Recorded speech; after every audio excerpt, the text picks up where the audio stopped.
Imagine, tu te réveilles le matin, t'ouvres ta fenêtre comme d'hab parce que ta chambre sent le poney. Et là, tu découvres qu'il y a 20 cm d'eau. Tu vois bien que ça monte encore et que ta voiture va se transformer en sous-marin si tu la bouges pas. Tu fais quoi? Réflexe, tu prends tes clés et tu vas la garer sur une hauteur. Bah non, t'avais pas prévu que l'eau était pleine de bois charrié par la crue, que t'allais crever un pneu au bout de 50 mètres et que ta voiture allait se mettre à flotter avec toi coincé sur le toit. Gros échec. Mais alors c'est quoi le bon réflexe? Rester au lit?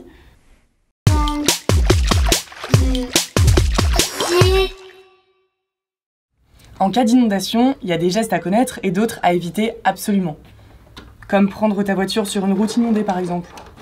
Ça paraît être une évidence, sauf que plein de gens ignorent ou oublient les gestes à adopter pour minimiser les dégâts. Certains paniquent, font n'importe quoi et se mettent en danger. Que faire alors de ta voiture ou de celle de ta famille? Eh ben, elle reste bien sagement dans la rue ou au garage à prendre un bon bain de boue. 30 cm d'eau, ça suffit pour transformer un véhicule en pédalo, qui va forcément s'encastrer dans un poteau ou une entrée de garage. Souvent, les portières se bloquent. Impossible de sortir de l'habitacle. Et noyade.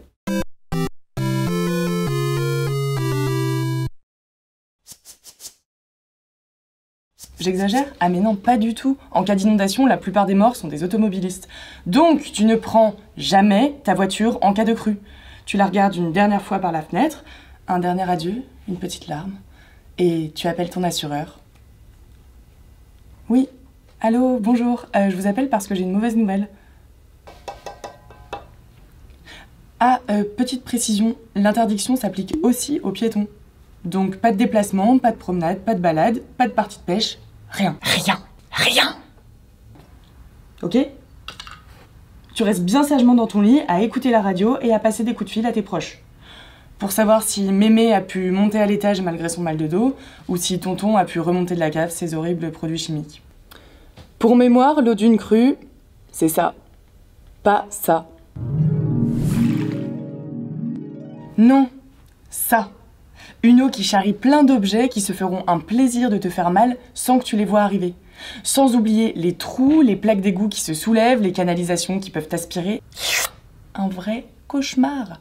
Donc, tu ne sors jamais de chez toi. T'attends sagement la décrue en jouant à la play. Bonne nouvelle, non? Des heures de Mario Kart, de FIFA. Mon perso, je suis plutôt Mario. Sauf que pendant une inondation, il faut que tu coupes le gaz et l'électricité. Donc, pas de jeux vidéo. Non. Juste un Uno. Un Monopoly. Les petits chevaux. La roulette russe. Aïe! Pourquoi? Parce que l'eau et l'électricité, c'est pas vraiment le couple idéal. Ils ont tendance à s'engueuler jusqu'à l'explosion. Court-circuit, fuite de gaz, étincelles. Si, c'est possible. Alors, se retrouver avec un incendie chez soi le jour d'une inondation, c'est quand même le comble. Autant éviter de s'électrocuter en allumant sa console de jeu.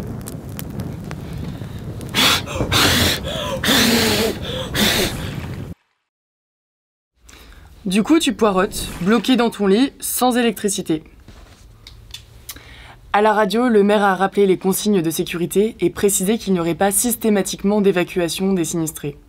Il faut maintenant attendre que les eaux baissent. Sur le Rhône et la Saône, la crue dans la plaine est lente, loin des phénomènes torrentiels qui peuvent faire déborder la rivière en quelques heures. La décrue aussi est lente. Elle peut durer plusieurs jours, comme à Arles en décembre 2003, où les pompiers ont dû pomper une partie des eaux qui stagnaient dans la ville. Dans les zones à risque, le bon réflexe est donc d'avoir chez soi un minimum de matériel pour faire face à l'isolement. Une radio à pile, une lampe de poche, un téléphone portable chargé, plus des bouteilles d'eau, de la nourriture, une trousse de premier secours. Sans oublier de mettre de côté les papiers importants. Permis de conduire, carte d'identité, carte vitale, passeport, contrat d'assurance, facture importante. Et tout ça, c'est ton kit de secours, à garder à portée de main. Finalement, le bon réflexe est de s'informer pour savoir quand arrive la crue et si elle peut provoquer une inondation. C'est possible sans boule de cristal? Oui, entre Météo France qui émet des bulletins d'alerte et Vigicru, un site qui informe sur les risques de crue, tu peux anticiper et suivre les variations du débit du fleuve. Oui, bon, évidemment, c'est moins excitant que Mario Kart, mais au moins tu peux éviter un bain de boue fatal à ta voiture. Moins d'adrénaline, mais de grosses économies. En résumé, méfie-toi de l'eau d'une crue du Rhône ou de la Saône, même si elle paraît tranquille. Elle est fourbe, mesquine, prête à te mordre si jamais tu t'aventures dehors. Ou si tu descends dans ta cave. Ou si tu prends l'ascenseur. Ou si... Finalement, le bon réflexe est de rester au sec, à l'étage si possible, en tout cas sans prendre de risques inutiles. Finalement, rester au lit, c'est pas si mal. Notre monde, tu es né d'un couple sans pareil. Tout là-haut, la neige et le soleil. Allô mamie? Oui, coucou. C'est pour te dire, on est inondé, il faut que tu montes à l'étage. Non, pas les yaourts, à l'étage.